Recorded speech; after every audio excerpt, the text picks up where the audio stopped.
Assalamu alaikum wa rahmatullahi wa barakatuh, bonjour à tous. Aujourd'hui, on va parler d'une des dernières vidéos de Abba Sadiq alayhi salam, les 7 dômes et les 7 Adams expliqués. Et cette vidéo, elle commence avec le sujet absolument fascinant de qu'est-ce que c'est que Al-Kitab, ou la mère du livre.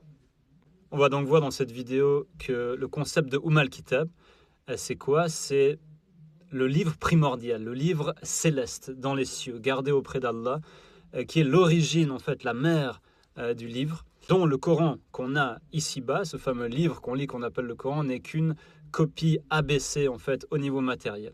Certains croient que ce Coran qu'ils ont dans leurs mains est égal à ce Al-Kitab, ce qui n'est bien sûr pas du tout le cas. Et certains hadiths vont nous dire que Al-Kitab désigne en vérité la première sourate du Coran, la Fatiha, qui contient 7 versets et qui est l'ouverture du livre, qui est comme une sorte de mère du livre. Et d'ailleurs, on a ce concept, que ce soit en islam sunnite et chiite, qui dit que tout le Coran est contenu dans la Fatiha.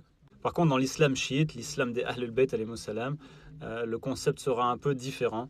Et on va voir que Al-Kitab est quelque chose qui est au-delà de ce monde et qui a à voir avec Mohammed et la famille de Mohammed dans le monde des Lumières, le monde céleste. Mais aujourd'hui, on va parler de quelque chose d'autre parce que Al-Kitab, c'est également le titre d'un précieux livre sacré pour certaines branches chiites ésotériques et qui parle de la réalité de Mohammed et de la famille de Mohammed en lien avec la réalité du Coran et qui parle de la réalité de la création des mondes. Donc c'est de ça que parle cette vidéo, les 7 dômes et les 7 Adams, comment ils ont été créés, par qui, quand, etc. Donc déjà pour commencer, on a ce fameux chiffre 7 qui revient tout le temps dans Al-Kitab.